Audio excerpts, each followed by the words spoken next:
حدیبیہ نبی علیہ السلام رأى رسول الله صلى الله عليه وسلم أنه دخل مكة.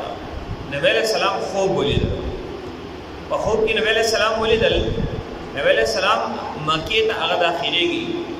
واصحابه او دغه صحابه آمنین امن سره محلقین رؤوسهم ومقصرین خپل سرونه هغه خرید کړي یا وړوي کوم کړي کوم چې د عمرې نه بعد هغه کیږي. وانه دخل البيت واخذ مفتاحه. نبی علیہ السلام بیت الله شریف ته هغه داخليږي او دغه چابیانی هغه راغستلې دي مع المعرفین د عمره کوونکو سره. وكان ذلك الرؤيا بالمدينه قبل خروجه الى الحديبيه. نبی علیہ السلام دا خوب هغه په مدینه منوره کې هغه ولیدو چې نبی علیہ السلام او صحابه د عمرې روان دي. خو په دغه خوب کې هغه د وخت عین نو چې دا کله روان دي. خو چونکې د نبی علیہ السلام او د صحابه هغه وخت ډیر شي او دا د چی هجري واقعا نو شپږ کال چې دنه هغه د هجرت هغه شي او نبی علیہ السلام او صحابه چې دنه هغه د مکه اوسېدونکي نن سبا چې دنه هغه یو کس حج لاړ شي عمرې لاړ شي او کله چې واپس راشي لږه خوشي نو بیا یې سره چې دنه هغه طرف ته هغه بیا شوق کوي مایل کېږي چې کاش زه بیا راغلم. الله پاک باغی کې یو کشش خودله د انسان هغه طرف ته هغه مایل کېږي. نو د نبی علیہ السلام او صحابه هغه په هلته په هغه علاقه کې پیدا شي لوی شي او بیا شپږ کال شو چې د هغه علاقې نه لري.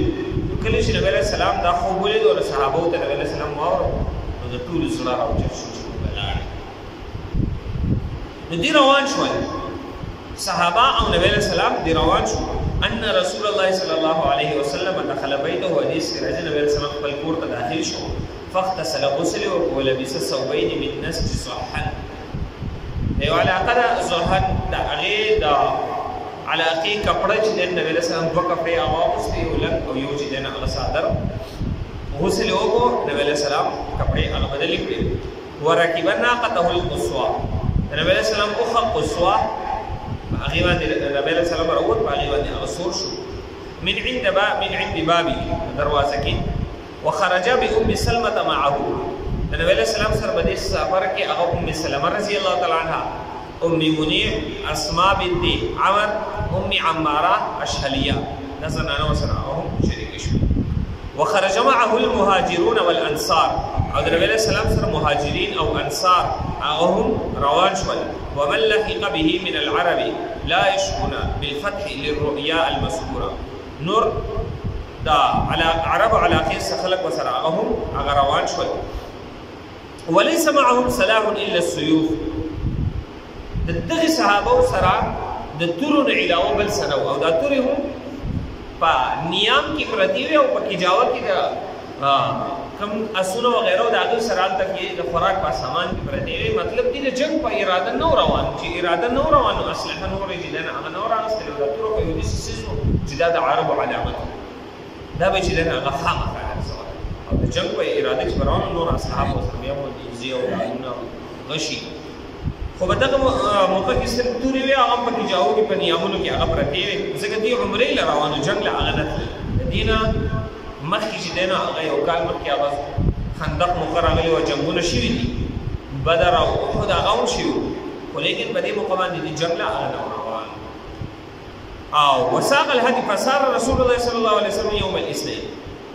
دغه رنګې چې د ځان سره هغه د قربانۍ څاروي کوم چې د عمرې نه بعد قرباني کېږي هغه څاروي هم د ځان سره روان کړي.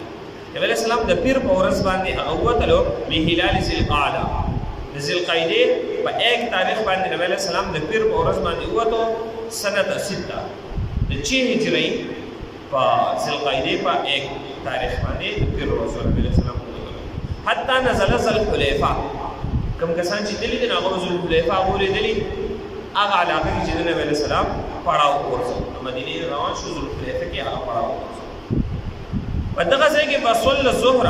نبی علیہ السلام د ظهر د ماسپخین لمونځ وکړ. ماسپخین د مانځه کې واقع مخ درغلي د ورسته هغه راځي ماسپخین مانځه باندې ټیم. ثم دعا بالبدن وهي 70. بیا نبی علیہ السلام هغه صحابي راوبل کوم چې د قربانۍ لپاره بولونو د نبی علیہ السلام د طرف نه چې نه او یا خان فجلل هغه دې چې نه هغه کنډیو ورزولې دي سټ ته ورته پټو ورځولا او چپل پیزار چې دنه هغه ورته ورځو شعار ولو کو دا بوت چې دنه هغه ولک سدي دا مخه چې دنه هغه وسوم هغه اشتنه خو څوک په شعار او بدغه باندې صحیح وي نو په هغه ترتیب چې مثال دا علاقه ده نو په خدا دومره فراخینو چې الته کې کوم سروي الته دومره بنو خلق بهر د کوم علاقې نشه خلک ځان سره خپل ساتي اوس باندې کې هر شی موجود دی نو مثال د دې علاقې نه څو کسان حج لري یا عمرې لري نو دیبا اول به خپل سروي ته خپټه و غیره ورځولا شعار به له کو دا وقت ول سری کولا او سټ چې دنه هغه پیسې هغه ورځو زور او پټه و غیره او د دې څه به وشو د دې چې به وشو مخې ته بس کسان وو مخکې علاقه کې هغه به چولې د الله سروي خو حج طرف ته عمره طرف ته یعنی کعبه طرف ته روان دي هغه بوله خوراک سکات او غیره ورکړل او حج طرف ته وي هغه وشو روان دي بیا مخکې بل علاقه ته لاړو هغه بوله خوراک ورکو د حج طرف ته چې وکم لاړته هغه وشو نو دا کس په جدا دی او سروي به جدا دی نو دې چې رسیدلو د مخکې هغه سروي رسیدل او صحیح صورت شه د زمونږ بلاره بچا پړ دا ور دي سينو هغه بوله خوراک ورکو بوبه ولا ورکړي او د حج طرف ته بیان نو په خاطر هغه دغه نو نبی له سلام صحابي راو مختل او هغه ته پټي وغیرہ واچول شعار ولا وکړو وقلدهن نعلن او هغه چې دنو مریتا پیزار ورزوي واشعر المسلمون بدنه او مسلمانانو هم د خپل قربانو د سارو چې دنه هغه شعار وګونه ولا سری کړل وقلدوها او د هغه ته غاړي ته چې دنه هغه پیزار ورزول وکانه معهم 100 فرس او د دې سره 200 اسونه وبعث رسول او قرباني عساري وسره وبعث رسول الله صلى الله عليه وسلم بشير بن سفيان عينا نبی علیہ السلام یو جاسوس ولېګو بشیر ابن سفیان دی ولېګو لاړ شو مکې ته لاړ شو خراوت یو د عمرې په اراده باندې خو چې د کافرانو سره دی د مشرکینو سره هغه دی بارے کې سوې جاسوس نبی علیہ السلام اولې وقدم عباد بن بشير طلعت في 20 فارسا او نبی علیہ السلام عباد بن بشير هغه ولېګو شل کسانی ولا ورکړل او دی ولې ګولار شو مخ ته حالات معلوم یو خو جاسوس ولې کو یو مخ ته لا کیسه رکاوټونه خو نشته دي کافرانو سره رکاوټونه خو دي ورزولي ويقال ویل شجعل اميرهم سعد بن زيد او بل روایت کې راځي سعد بن زيد د په کمان کې شل کسان اولې ګل مخ ته لار شي نه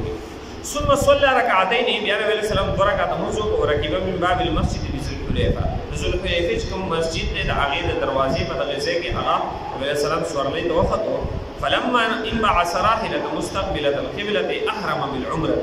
کله چې نبی علیہ السلام روانېدون په دغه وخت کې د عمره احرام هغه وتړو ليأمن الناس حربه د پر دې چې خلکو ته پته ولګي چې نبی علیہ السلام عمره ته روان دی او دا جنگ نه هغه په امن باندې شي پتہ ولګي نبی صلی الله علیه وسلم عمره جنگ لنده راغله وليعلم الناس انه انما خرج زائرا بهذا البيت چې خلکو ته پتہ ولګي نبی صلی الله علیه وسلم بیت الله شریف د زیارت لپاره غله د پاره د جنگ ولبى لبيك او نبی صلی الله علیه وسلم تلبیه ویلا فاحرم غالب اصحابه وام المؤمنين ام سلمہ باحرامه ام سلمہ رضی الله تعالی عنها او صحابه احرام اکثر صحابه احرام هغه وتړو ومنهم من لم يحرم الا بالجحفه بعض صحابه چې د جحفه مقام ته ورسېدل د احرام وتړو وسلك طريق البيضاء فبيضاء بلار باندې اغروان شول ومر فيما بين مكه والمدينه بالاعراب من بني بكر ومزينه وجهينه بلار کې چې دنه هغه بني بکر قبيله راغله بنو مزينه او جهينه دا قبيله اغراله نبی رسول الله دې ته دعوت ورکړه تاسو راځي زموږ سره لاړ شئ عمره لزو نو هغه څه وکړل فتشاغلوا باموالهم هغه موږ وسګار دیو زموږ پسونه اغرا رسیدلې دي د مال د وجنه هغه سبي هغه پاتې شو او څه خبري ورکړي د قبيله والو وقالوا دو فيما بينهم يوبل تلقيو يريد محمد يغزو بنا الى قوم معد من الكراء والسلاح ونبي السلام چې دنه هغه مونږ دي قوم ته چې دنه هغه د غزوې لپاره د جنگ لپاره بوزي چې هغه قوم د اسلحې نه هغه لیس دي کل په اسلحه کې د قوم سره چې دنه هغه مونږ بوزي او جنگي وسره او وانما محمد واصحابه اكلت جزور او دا چې دی نه هغه د غوښې یو نوړۍ به جوړه شي د هغو د کافرانو او داسې د هغو سره جهاد حالانکې نبي علیه السلام د عمرې په نیت باندې روان لن یرجع محمد و اصحاب من سفري نبی علیه السلام او د دې صحابه به واپس نه شي له دې سفر نه دا خو داسې ځای ته روان دي چې بس هغه ځای نه واپس نه شي راتلی قوم لا صلاح معهم د دې سره نه اصلاح شته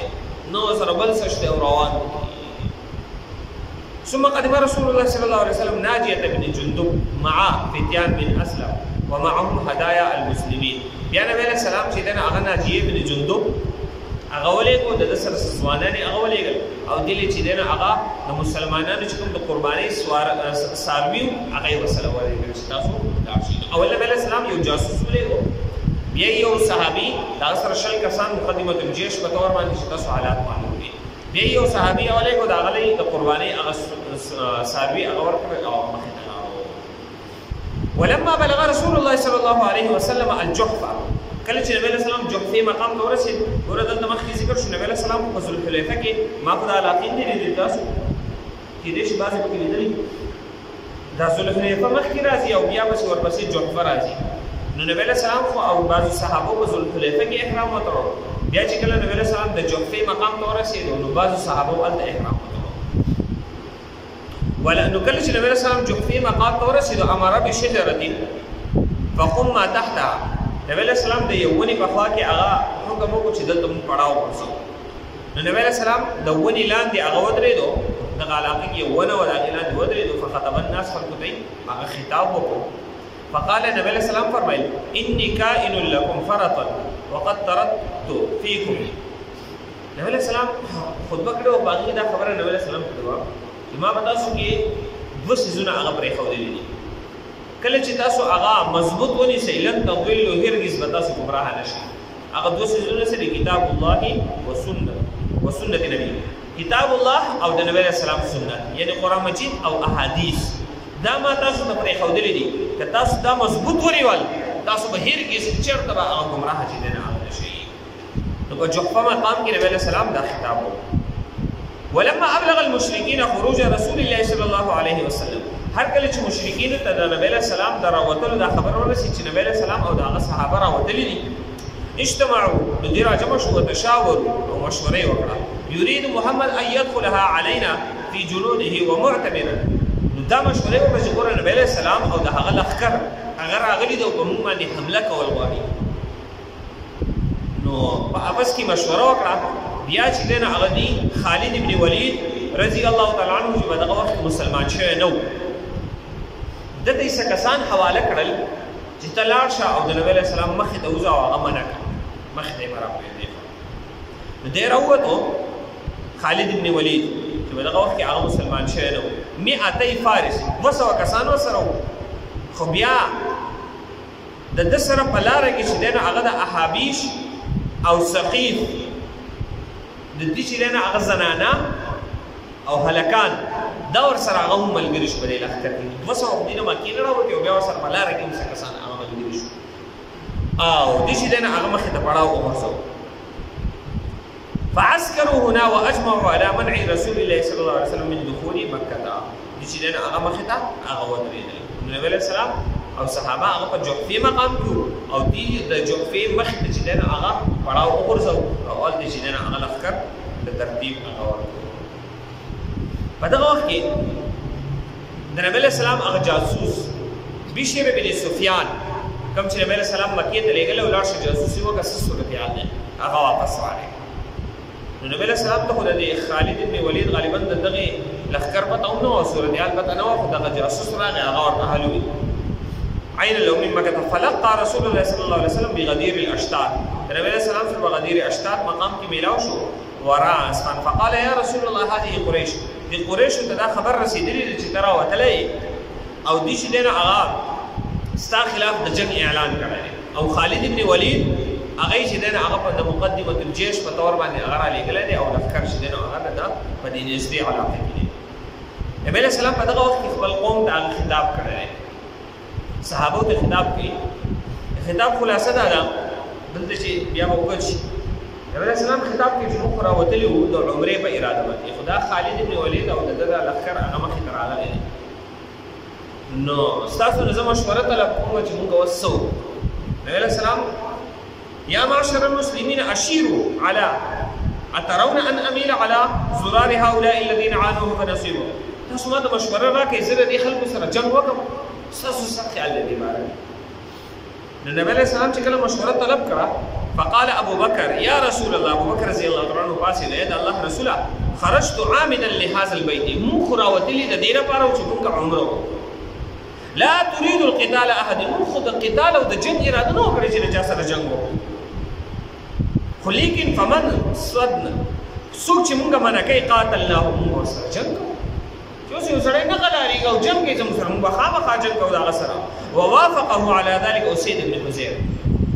بن حذیر هغه هم پاسېدو هغه هم دغه خبره وکړه چې موږ خو راوتلي د عمرې لپاره خو چې نه غلاریږي موږ خامخا جنګ کوو او بل روایت کې راځي مقداد ابن اسود رضی الله تعالی عنہ پاسېدو تاریخي کلام او څه وایي قال بعد كلام ابي بكر ابو بکر د خبرونه بعد وی والله قسم بالله يا رسول الله اذا الله رسوله لا نقول لك موږ ته دا خبره نه کو كما قالت بنو اسرائيل لنبيه لکه څنګه چې بني اسرائيل خپل پیغمبر ته ویلو فاذهب انت وربك فقاتلا انها هنا قاعد ورا تاسو مخکې هغه درس په اوله کې هغه واقعي ذکر شي هو کله چې بني اسرائيل هغه ته د الله پاک تر طرف نه حکم راغی موسی عليه السلام ورته او فرمایل چې تاسو دې علاقې ته لاړ شئ او د دې علاقې د خلکو سره قتال او جهاد وکړئ د دې څخه کسان لاړل د علاقې خلک چې ولیدل نو هغه انتهایی لوی او غټ تاسو باندې کې واقعیات هغه بیان شوي دغه کسان چې دنه هغه پګیډي کې وتړل او کوړته چې دنه هغه وړل د تفسیر مظهری کې واقعیا ذکر شو او تاسو هغه تفصیلا ذکر شو دومره غټ و دي چې ولیدل او هغه طاقت نو دي انتهایی وایي موسی علیہ السلام پسې چې دې کله راغلل موسی علیہ السلام دې منع کړ چې خپل قوم ته دا حالت نه وایي خو دې ولګېدل هغه حالات وویل چې هغه دومره طاقتور دي دومره غټ دي موږ په ګېډې کې تړلي دا ټول کیسې ورته وکړې دې ورته دې قوم بیا سره موسی علیہ السلام فاذهب انت وربك دلار شه استارب دلار شه jihad کوی موږ بدل تناس موږ نشو کې دومره غټ خلک نو دلته کې مقداد ابن اسود رضی الله تعالی عنہ سوې ویا د الله رسوله مونږ به تا د بني اسرائیلو د خبرې په شان خبره نه کوو چې بني اسرائیلو خپل پیغمبر ته چې ته لاړ شه او ستا رب دې لاړ شي جنګ وکړي مونږ به دلته راسو نه ولكن اذهب انت وربك ته لاړ شه ستا رب دې لاړ شي فقاتلا ان معكم مقاتلون مونږ به هم ستا سره ځو او جنګ به چې دی نه هغه ستا سره کوو ته هم لاړ شه زموږ سره مونږ به هم ستا سره لاړ شو او جنګ به کوو فقال رسول الله صلى الله عليه وسلم نبی علیہ السلام فرمائے فسیروا علی اسم الله دا الله نوم واخلې او ځي صحابه روان شول د الله په نوم باندې نو روان شول ودنا خالد ابن ولید فی خیلی خالد ابن ولید عمر روان شول هغه طرفنا هغه نږدې شو حتی نظر الى رسول الله صلی الله علیه وسلم و اصحابه نبی علیہ السلام او صحابه ته په نظر باندې راغی چې خالد ابن ولید واصحابه فصف خيله فيما بين رسول الله صلى الله عليه وسلم خالد بن ولید خپل لشکر شینه د هغه صف هغه جوړ کو د نبی له سلام مخه دا نو قبله کې دلته ورکړی دا وبین القبله دي نو نبی له سلام قبله طرف ته او د قبله او د قبله او د نبی له سلام په منځ کې چې دغه هغه څوک ته خالد بن ولید خپل لشکر هغه نبی له سلام قبله طرف ته روان دي او د دې په منځ کې چې دغه هغه خالد بن ولید لشکر هغه فامر رسول الله صلی الله علیه وسلم عباد ابن بشر نبی علیہ السلام چې دغه هغه عباد ابن بشر د چې دغه هغه حکم وکړ فتقدم في خيله نو دخل اسوان دي فقام بازائه نو دغه هغه مخ د چې دغه هغه درې سره کار وو سره مو د الته ودرې د قصب اصحابه د دخل ملګری هغه مخ ته ودرې نو نبی علیہ السلام د مخ کې چې تمخ شي وهذا صلاه الظهر فاذن بلال ګور تاسو ته مخکې ذکر شو نبی علیہ السلام د ماسپخین وضو کو نو دلته کې هغه واقعیا لږ تفصیل دغه وخت کې د ماسپخین د مانځه وخت راغی او بلال رضی الله تعالی عنہ اذان نو نبی علیہ السلام یو دسته چې دنه هغه وړاندې کړی و واقام فصلى رسول الله صلی الله علیه وسلم باصحابه نبی علیہ السلام او صحابه هغه بدغه وخت کې خالد بن ولید سوی فقال خالد بن ولید قد كانوا على غره لو حملنا عليهم اصبنا منهم دی وسیدنا غل یختی کومه په دې باندې عملو وکړو دومره نقصان باندې راځي لیکن ولكن ياتي الساعه صلاه الاخرى هي احب اليهم من انفسهم وابنائهم یو مونځ د دې ماسپښین د مانځه نه پس یو مونځ را روان دی ګوره کافرانو ته هم دومره پته وه څه وایي د ماسپښین د دې مانځه نه پس یو مونځ را روان دی چې هغه مونځ دې مسلمانانو ته د خپل ځان نه او د خپل اولاد نه چې دی نه هغه هم غوره دی دومره خوښ مونځ هغه مونځ څه د مازدیګر مونځ ګوره نن مسلمان ته د مازدیګر د مانځه اهمیت نشته دی او کافر ته چې دی نه هلته کې پته وه چې د مازدیګر د مانځه څومره اهمیت دی خپل ملګرو ته څه وایي لږ صبر وکړئ یو مونځ را روان دی چې هغه مونځ دې مسلمانانو ته د خپل ځان نه او د خپل اولاد نه هغه هم زیات غوره دی چې کله دې په هغه مانځه ودرېږي موږ پرې حمله وکړو فنزل جبریل علیه السلام بین الظهر والعصر نو د ماسپښین او د مازدیګر په دې منځ کې جبریل علیه السلام هغه راغی وحی راغی او وحی کې څه فرمایي واذا كنت فيهم فاقمت لهم الصلاه فلتقم طائفه منهم صلاه الخوف هغه نازل شو صلاه الخوف یعنی هغه دا چې څه خلک هغه به ولاړ وي لمونځ به کوي او څه به چې دی نه هغه د دشمن مخې ته ولاړ وي نو یو رکعت چې کوم لشکر هغه په امام پسې ولاړ یو رکعت وکړي نو دوی به بیا لاړ شي په مانځه کې دننه او هغه بل دسته به چې دی نه هغه راشي هغه به ورته هغه دویم رکعت وکړي بیا چې کله دوی دویم رکعت وکړي امام سلام وګرځوي نو دا دسته چې کومه راغلې ده دوی به چې دی نه هغه پاسې خپل دویم رکعت پوره کړي چې کله دویم رکعت پوره کړي سلام وګرځي دوی به لاړ شي او هغه نور لا هلته اگر که د دشمن مخې ته ولاړ دي د دې نه تللي دي خو دغه ټایم د دې نه مانځه دی دي په مانځه کې دي دوی به واپس راشي او بیا به په امام پسې په دغه ځای کې صف وتړي او خپل یو رکعت پوره کړي او سلام وکړي ګوره دا جهاد څومره لوی عمل دی چې د دې د وجې نه اجازت کړی شوی دی ته په مانځه کې لاړ شه وګرځه د دشمن مخې ته هغه ودرېږه ته چې دی نه هغه پیره ورکوه مونځ ستا چې دی نه هغه نه ماتېږي عام حالت کې یو سړی وګرځېدي نه هغه ته لاړو مونځ چې دی نه هغه مات شو نه په دغې حالاتو کې هغه ګرځه لاړ شه د دشمن مخې ته ودرېږه بیا چې دی نه هغه راشه دا چې دی نه هغه ستا مونځ دی ستا مونځ په دې باندې نه ماتېږي د صلات الخوف دې ته ویلی شي دغه د صلات الخوف طریقه نازله شوه او صحابو په دغې طریقه باندې لمونځ وکړه د کافران حیران شو چې دا څه صورت حال بیا مخکې چې نه هغه څه کې انشاءالله سبق